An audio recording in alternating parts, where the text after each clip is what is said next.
Okay, we're going to call this Sacramento Regional Solid Waste Authority hearing to order on May 9th at 3:08 p.m. If the clerk could please call the roll.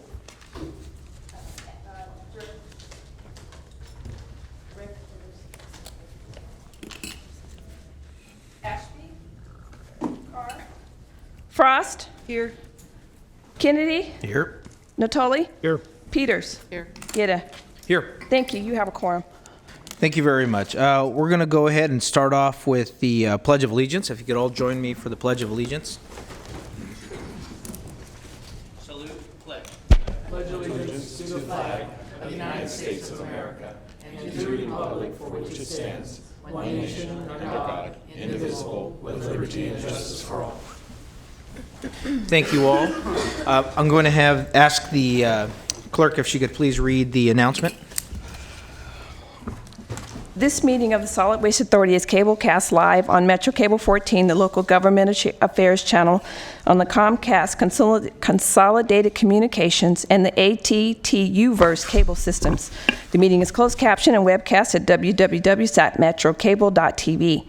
Today's meeting will replay Sunday, May 12th at 4 p.m. and Monday, May 13th at 4 p.m. on Channel 14. Members of the audience wishing to address the board may sign up at the back desk and bring the speaker's card to the clerk. Please speak into the microphone when addressing the board and state your name for the record. Thank you very much. I'll ask the clerk if we could do the first item on the agenda. Is the general manager's report. Okay, thank you, Mr. Chair and members of the SWA board. I have two items today I wanted to talk about. The first is on the slide on the screen. We've been working with Cal Recycle staff. As you know, there are requirements for in 1826 and AB 341 to make a good faith effort on collecting organics commercially. We have been informally notified with informal correspondence that Cal Recycle is not happy with our efforts and are not deeming our efforts to be in good faith. However, staff, we really disagree with that. We've been. Is your microphone on, Doug? Yes. Okay. Sorry. That sounds a little better. You got to Okay. lean into those. Staff is not happy. Staff's not happy with that response. So we have been working with Cal Recycle. We sent off another letter yesterday to point out the things that we are in compliance with. There's no mandatory requirement right now. This is a voluntary program, and so we have plans. And part of our plans are working with the haulers in stakeholder meetings this summer to come up with strengthening the ordinances so that we have a little more control for the generators to sign up for services. And we'll come back to you in the fall, hopefully with ordinance changes to affect that. And that should help satisfy Cal Recycle from whatever their concerns are now. From a technical standpoint, though, we are in compliance with the law and disagree. We are making a good faith effort to do this. Thank you, Mr. Sloan. We have Board Member Natoli here with a question. Doug, how is it that if you have a voluntary effort at this juncture, and to what points you just made, again, I haven't seen the correspondence, there wasn't copies of that provided unless you just are going to hand those out today, but I guess I would take exception, just as the staff has, is that they can make a, whether it's informal or formal determination that we're not making a good faith effort when in fact it is voluntary. If it was mandatory and we were not meeting either goals as stated and or requirements, that's a different matter. But so how is it they can come to the conclusion that we're not making a good faith effort? And that's the same question that we've been asking Cal Recycle staff. And that's the discussion that SWA staff is having with Cal Recycle. Again, we sent another letter yesterday. We don't understand where they're coming from because we have time. I mean, there is a deadline in the future that we have to have this done. We are doing the things that we need to do with our area. We're not the only jurisdiction that they've done this to. They've sent similar letters to most of the entities in the region. But I can't answer your question. Well, I guess I would just say from what you've told me, and again, not having more printed before us than what's up on the screen, I think it's a bit judgmental to think that whatever agency it is, in this case, obviously, Cal Recycle staff, that they can make a determination and we're not making a good faith effort and not offer some explanation behind that. And then, and secondly, to treat us differently than others in the region who are all going to have to meet those the requirements at the juncture on which the law kicks in. I guess I don't know what correspondence you sent, but I certainly would want to make sure that the objections, again, are respectful, but they're also considerate of where we are in this community, working together with certainly the jurisdictions that comprise the SWA, but also with our haulers and those who assist us in that regard, obviously in providing service to the people that we all work for. I find this a bit objectionable, and I wanted to state so. And maybe you could provide copies of that correspondence so we can see exactly what they've said and what we're responding to. Okay. Thank you. And I don't know if that good points, Board Member Natoli. I think, and I don't know if it would make sense or there's more staff work to be done. But a request for Cal Recycle staff to present before this board so that we can have a conversation between our cities and counties about what the state is asking the local jurisdictions to do. I think I'd like to see whether that is an appropriate request. But I'll ask staff to come back to see so that they can better articulate that position. Okay. And is that the end of your oral report? I had one other point. Today is the day we were expecting to get responses to the Organics RFP. If you remember, we partnered with the City of Sacramento and the City of Folsom on a rather large RFP trying to find a home for all of our tonnage. The responses were due back today. I'm pleased with the responses so far. The cutoff was at 3 o'clock, and I don't have a total count for you. But we did get a number of responses, so I'm pleased with that. Well, thank you, Mr. Sloan. I think this is a good example where we could use economy of scale to reduce our costs on this, and the fact that we have the City of Folsom along with the county and city going at this makes it easier on all of us. Maybe if we can convince a couple of these other cities to come on in and reduce the cost for everyone, I think would be good as well. Thank you. That concludes your It does report. conclude my report. Good. We'll go on to the next item. Your next item are your consent items. Items 2 through 4 are before you for approval. Is there a motion from the board? Move consent. It's been moved by Board Member Kennedy. Is there a second? Second. Seconded by Board Member Natoli. Any discussion? All those in favor signify by saying aye. Aye. All those opposed? Okay, measure passes. Your next item is item number 5, is Sacramento County withdrawal from SWA. So on April 23rd, the Sacramento County Board of Supervisors did pass a resolution that's included in your package with the intent to withdraw from the SWA. We are Microphone? We are working with the City of Sacramento. We have a meeting scheduled next week to go through the process initially in terms of what the SWA does, how we're going to break out the various documents. The city has sent in a request for a lot of documentation, which we're prepared to share with them. You will find in your budget that there is money allocated. In the budget request, there's money allocated for SWA staff and/or a consultant. We're leaving that up to them. And we're working on a 2-year time frame and trying to move this along as quickly as we can from our standpoint, because there's a lot of moving parts to it, and we want to make sure that city staff is fully apprised of what's entailed with the SWA. Well, thank you, Mr. Sloan. I've got, do we have any members from the public on this item? Renee? No. No. Oh, we've got a couple coming down here.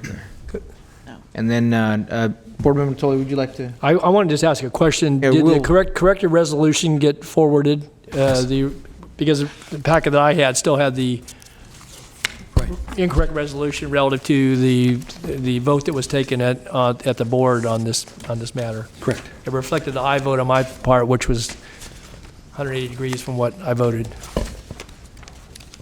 Let's see. Let me see what I have here. Copy this. Oh, thank you. While we look at the record here to make sure that the appropriate information is in the packet, we'll go ahead and go. We've got two members here to speak. We've got Mr. Dave Sikich and then Mr. Mike Lean.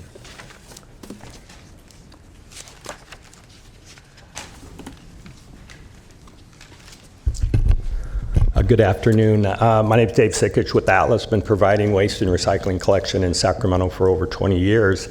And I'm just very concerned about the SWA, the county choosing to pull out a SWA at this time. I think now more than ever with the aggressive mandates coming down from the state that we just heard about and the organics and the AB 341, that this is the time for regional cooperation. Our programs are really only as successful as our neighboring jurisdictions are, and we've had the benefit, at least since I've been in the business for the last 20 years, of having the city and the county, which represents the largest jurisdictions, all on the same page. And I'm very concerned as we start to drift. And I've heard testimony that we are hopeful that we're still going to have regional cooperation and we can do that as separate entities.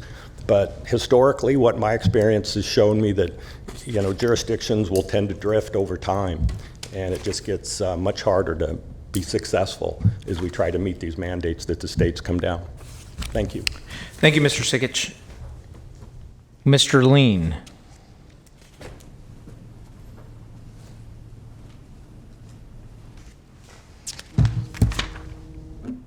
I think this will come up. Yes.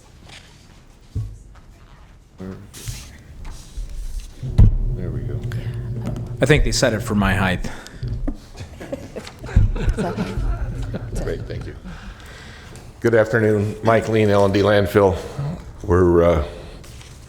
My family's been in the landfill business here in Sacramento since 1968, and I think we're one of the few people who were in the room when SWA was created. And needless to say, I think you all know that we're not very excited about this, and I'll keep it short and sweet and not repeat myself very much. And I'll also try and hit some items related to the next agenda item at the same time. In reviewing the budget, I was intrigued by the fact that there was $250,000 in last year's budget that went towards the organics processing bids that were due today, and another $100,000 in the year coming up budget. And this is what I think SWA should be doing. And the talk about economies of scale and having, the city of Folsom participating along with the city and the county would be the direction that we'd like to see SWA going.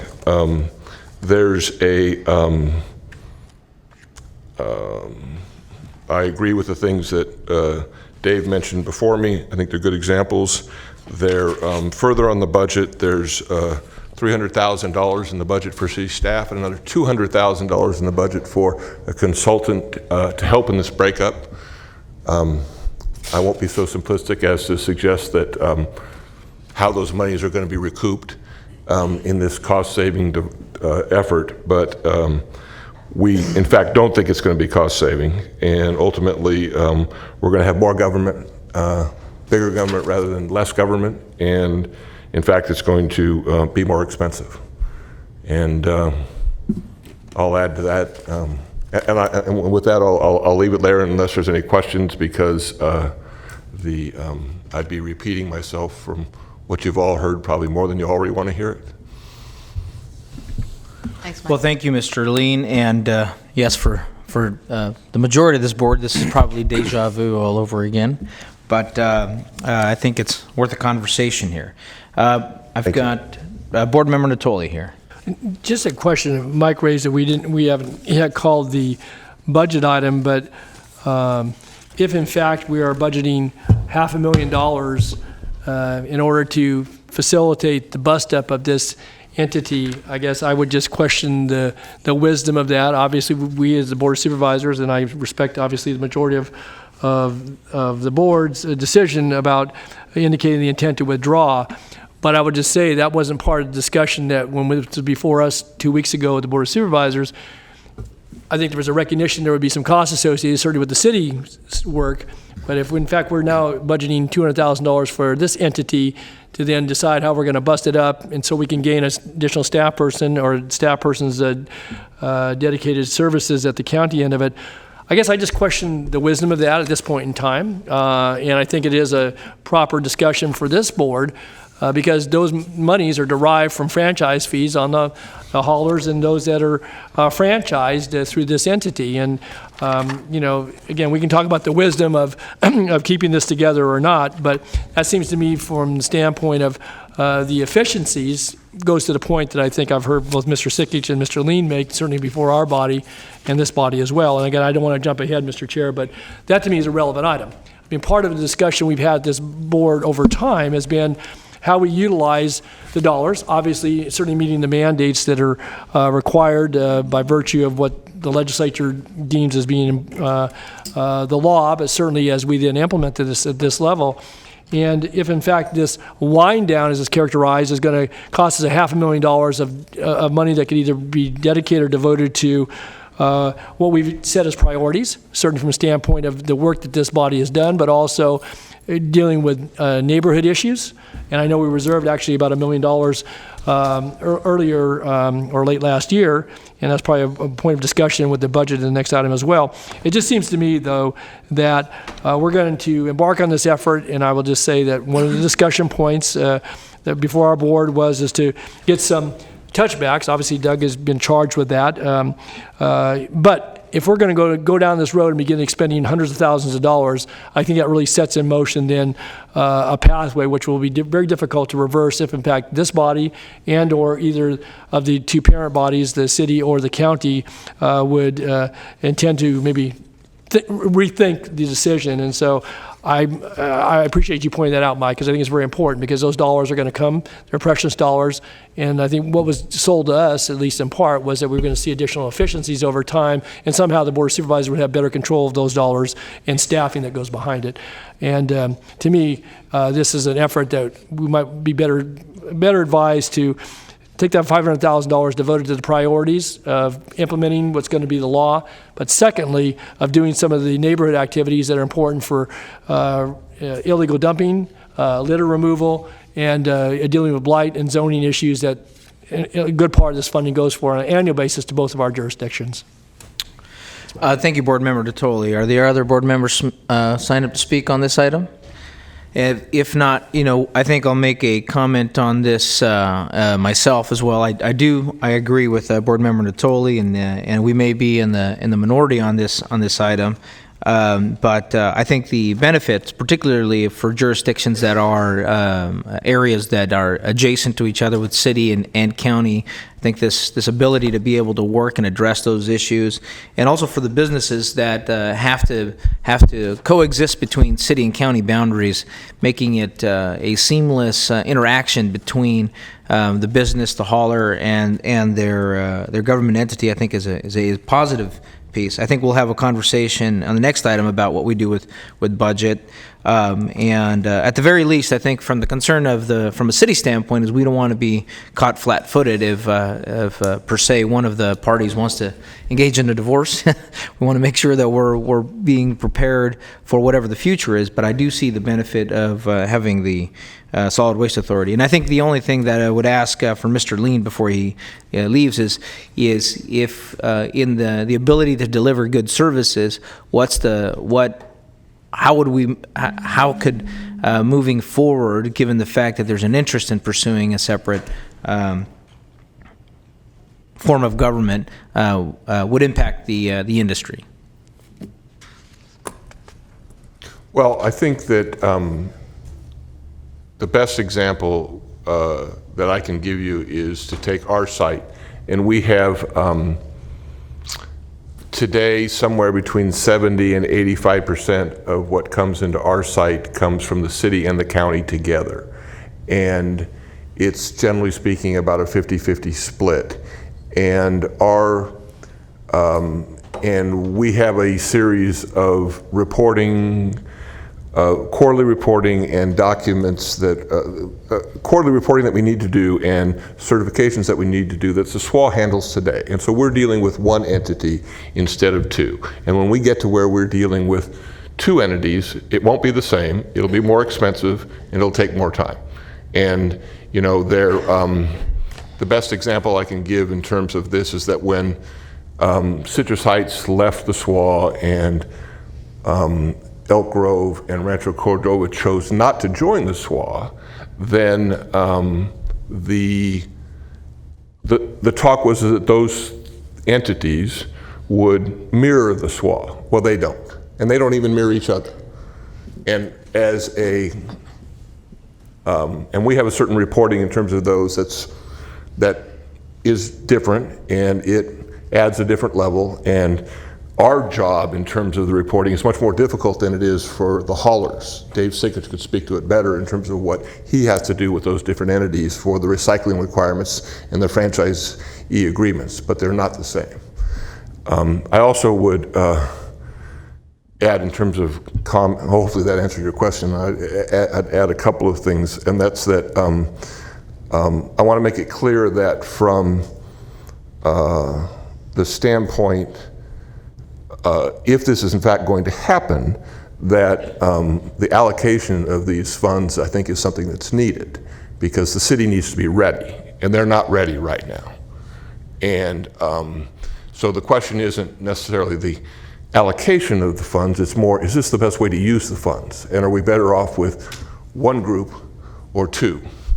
And you know, as I said before, I actually saw the city of Folsom. You know, I wasn't very close until I was straightened out by staff in terms, because we're not bidding on the RFP that was due at 3 o'clock today. But we were looking, from my viewpoint, I was hoping that would be a reason that the city of Folsom would join the SWA, as opposed to one that, as opposed to breaking it up. And your staff has set the RFP up so that there are multiple options available depending on how the directions go. So that's set. And then the last thing that I would add quickly is that the, oh wait a minute, it's gone. Well, that's okay. It happens to me quite often. Well, thank you, Mr. Lean. I appreciate your time here. I've got Board Member Peters here. Thank you. I just wanted to talk for a moment about the issue when it came in front of the Board of Supervisors. We were informed that this organization was originally formed to combine the garbage collection for both the city of Sacramento and the county, which I wasn't here in 1992. I wasn't even thinking about it in 1992, but it never happened. So I would say, you know, the purpose of the organization in the first place has changed.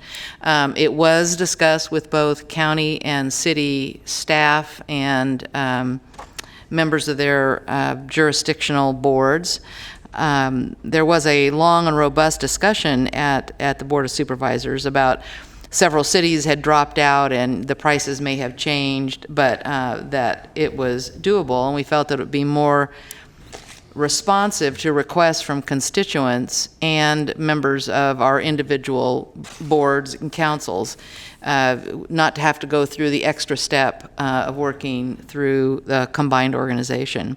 So there were numerous reasons to do it, and I'm sorry if they didn't get to you to discuss it with you, but I know that they talked to city staff and a majority of the members of the city council. So just wanted to be sure you knew that there was reached out.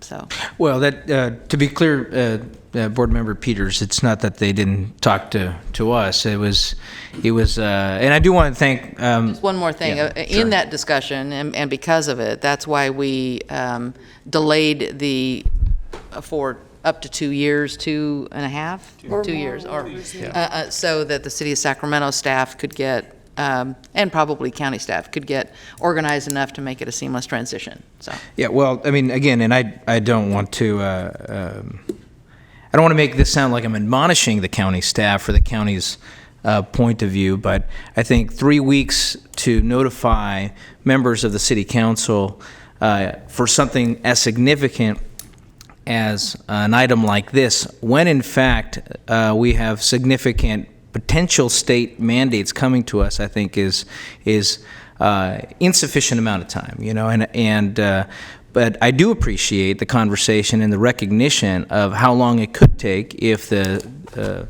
separation of the jurisdiction was to occur, to give the appropriate amount of time.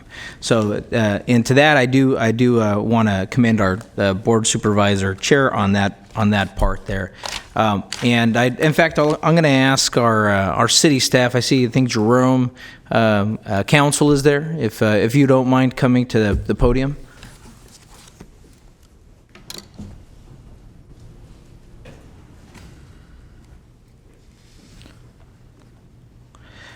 So, Mr. Counsel, and I think this is an important thing since we have both business and the haulers here along with them. How soon were you notified that this potential action would come to head prior to the county board? And then second, what do you think is a realistic time frame to be able to have the city prepared to meet the demands of both of the state regulations and what the clients are going to need? So those are two questions. I don't remember the date exactly, but I think Doug and I had a conversation back in March about their intent to move in this direction. At the Board of Supervisors, I think I asked for a 24-month time frame to be able to stand up a regulatory office and be able to, feel like, I have my hands around all the total scope and scale of what this means. I did ask for, maybe a consultant to come in and kind of evaluate the program so that we have a clear understanding of what we're getting into here. It's, in some terms, I think it was kind of oversimplified at how this would go and how smoothly it would go. But I think if the consultant came in and kind of gave us a total breakdown of what our responsibilities are, how to separate the entities, I think I would be comfortable with that, be able to staff an office and be able to meet all the requirements of the program there. Very good, thank you. And I've got Board Member Frost here. I wonder if you, when the board was discussing this, we kind of had a conversation around the state mandates that are coming up and the fact that we're reaching out to other jurisdictions to partner for possibility of partnering.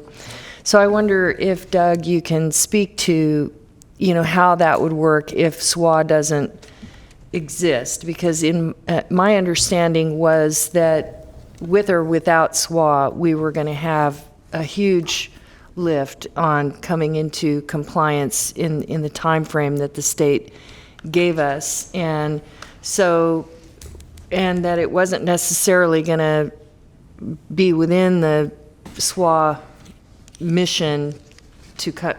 All of it wasn't going to fit into SWA, so that we were still going to be working with other jurisdictions, but differently. So whether or not we have SWA, my understanding is that we're all going to be working together still in some form or fashion. And I wonder if you can, because I think the franchise haulers are concerned about maybe having to work with several different entities on one thing and that it might be different for all of them. But there are efficiencies for partnering under one agreement that everybody signs individually with them without it being different. I mean, that's the way I kind of envisioned it. Is that how you envision it? Yes, and there's really two parts to this. One is the residential piece. So on the residential side, there is, at least on the county side, there is a huge lift there because right now we're looking at, we are required under 1383 January 1st of 2022 to collect organic materials from residents. At this point, it looks like that would be taking your organic food waste from the refuse can and placing that into the green waste can and then having to pick that up weekly. That is, for us, it is a huge endeavor because on the residential side because we don't pick up the green waste weekly. So we're going to have to add routes to accomplish that, assuming that we're still picking up the refuse weekly and the recycling every other week. The city actually picks up their green waste weekly, so they don't have as big of an issue there, which is fortunate for them. And there are some rules on 1383 that do cover the commercial, but from my perspective, the biggest push there is on the residential side. On the organic side for commercials, you have 1826, which we've been talking about, and that's really where the businesses are required to remove the organics from their waste stream, and that's the program that our franchise haulers offer now, and we're going to try and reinforce that the generators have to participate in the plan to comply with the law. That's the piece that Cal Recycle is concerned that we're not meeting the good faith effort because we don't have enough businesses signed up for that. From the commercial standpoint, it's a program that, as we have the ordinances in place now, we intend to strengthen those in the fall.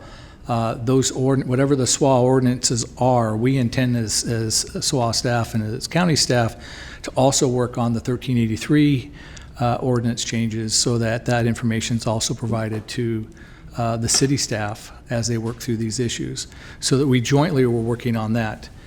When it comes to organic materials and the recycling, we are trying to form renew partnerships with all the entities in the county. If you think about the curbside recycled materials and the need to have a consistent plan throughout the county in terms of a pizza box, is it recyclable, is it not? Do programs, we want to make sure if we can that all of the programs in the county accept all the same kind of materials, and it's something that staff is going to be working with the cities of Citrus Heights and Rancho and Elk Grove, their franchise hauler, Republic Services, trying to get a consistency throughout the region so that we all have the same program. Because one of the things we want to do is try and marry all of our marketing and educational money and get the biggest bang we can. And again, it doesn't matter whether you're on this block that's in the city or this block that's in the county. What you would put in the blue carts, what you would put in the organic cart would be the same thing. So there are partnerships there that we are really trying hard to develop. In terms of MOUs, assuming that one of the organics facilities is going to be the county transfer station, we would be doing, in my mind, we would be doing an agreement with the city of Sacramento for their, the whole intent here was, can we provide a place where both the city and the county residential organics trucks can go, where the commercial trucks can go, drop that material off in a central place and get it transferred off. And that was one of the goals of the organic partnership that we did. Great, thank you. Did Board Member Frost, did it answer your question? Yeah, and I know we put a 2-year timeline on it, but we said we could come back and revisit it if we needed to take longer, or if we need more time. So that's the way I understood it. That's correct. Good. Thank you, Board Member Frost. Board Member Natoli. Doug, if I could, just questions on the staff report here kind of follows on to the responses to Supervisor Frost's inquiries. On the discussion for today's staff report, we talk about the new commercial solid waste ordinances for both the county and the city. And I guess I want to get an understanding, again, for the item that follows this. Is that what the additional funding will be allocated for staff work, both at the city and I guess at the county level? Is that the $500,000, the $300,000, $200,000 reference? So we'll jump ahead a little bit into yeah, that well, discussion. I'm waiting to understand it because you just talked Want to about read here. that item so we can talk about it at the same time? And Sure. I'll ask council here. Is that appropriate or? I think staff can answer briefly and then save the details for the discussion under the next item. Yeah. So the intent is we basically added 2 line items to the budget. One was for $300,000, and the intent there is for that is to fund city staff in the hiring of that staff. And so that dollar amount is sufficient for approximately 2 full-time equivalent staff people. But with that, we also recognize that there's a certain amount of time it will take to hire that staff. So that amount assumes that staff would be available for a full year, when the reality is it's very likely that we would end up spending less than that, or the city would, in getting staffed up. But the hope is that by a year from now, that those people would be on board, the city would have them hired and working on commercial recycling issues. The second line item is a $200,000 item for consulting services. Now, we haven't finalized exactly what those services would be, but it is envisioned that they would include assisting both the city and the county with formulating new code. And that effort's going to be a little bit more complicated than just transferring over code from the current SWA code, and that we'll want to integrate the language that is finalized ultimately from SB 1383, and so there's quite a bit of language in that. So we've got that. And then there's other systems that we might need to establish to support that regulatory effort. So there's a lot of information that needs to be provided. Thanks, Tim. So let me just ask my question. This goes to bullet number 1 under discussion on item 5, but obviously has the budgetary implications. Would those dollars otherwise, in large part, not have to be budgeted for? The $200,000 for consulting, in light of some of the legislation's coming on board, I assume we'd have to do some of that work under the SWA umbrella or flag. I think that's a reasonable assumption, that while we probably would not have hired staff as soon, either on the SWA side or the city side, we would have been doing that in the future to support regulatory compliance. Okay. And then the consulting piece, it might be a little more robust than what it would have been, but again, we're accelerating kind of our work on the regulatory piece. Okay. Thank you for that. So then I guess the question that follows on, it goes to the testimony we heard today and obviously heard before our board. With regards to the regulated industry, over the years, irrespective of whether we've evolved from what maybe was envisioned in 1992 to this very moment, that we've increased the franchise fee. We've had many discussions about the utilization of the franchise fee and how it's distributed. Obviously, under previous with Citrus Heights and obviously Elk Grove and Ranch Cordova having broken out as to how that distribution would be divided between the city and county, and we've had robust discussions about that. My question is that what sort of weight did we give and maybe this is for SWA versus with the county or city staff, as to what was said here today, that by what we're going to do, and again, there's a lot of, we hope we can, and we would like to work closely with the two staffs, and I trust we will do that in trying to have ordinances that mirror one another. But we all heard what Mr. Lean said when there was a previous separation, when Citrus Heights went their own way. And so those are added costs that get passed on to customers. They don't just get passed on to the haulers or those that are doing the landfill disposal. And so we will require that either as a city or county or certainly under SWA. What sort of consideration was given to that as to, back to the point of efficiency, but who's going to pay that? Ultimately, the tab's going to be paid by the customers, either by the businesses and or the people who frequent those businesses in this community. And if you have disjointed approaches, again, respecting the jurisdiction's ability to do that, was that a part of the consideration, Doug? I mean, you've been in this business for a long time. Is that, that's not the sole reason to keep something in place is because you get efficiencies for the regulated industries, but those regulated industries are the ones who provide the services to ultimately the customers, the people that we all represent. So I'm trying to get some sense about that, because if there are additional costs, they're going to get passed on. I would answer that currently we have 3.5 full-time or 3.5 staff members at SWA staff. There's a few of us that are involved, but out of the 3.5. So if you just took today's existing code and you split the two organizations, the revenue is about 50-50. I don't remember what the business count is, how close that is to being 50-50. But my guess is right now, if we were to split it, I would see 2 staff people at the city and 2 at the county, handling the same commercial work that we have today. So in my world, that, because you can't really have a half a body, you'd have two full-time people.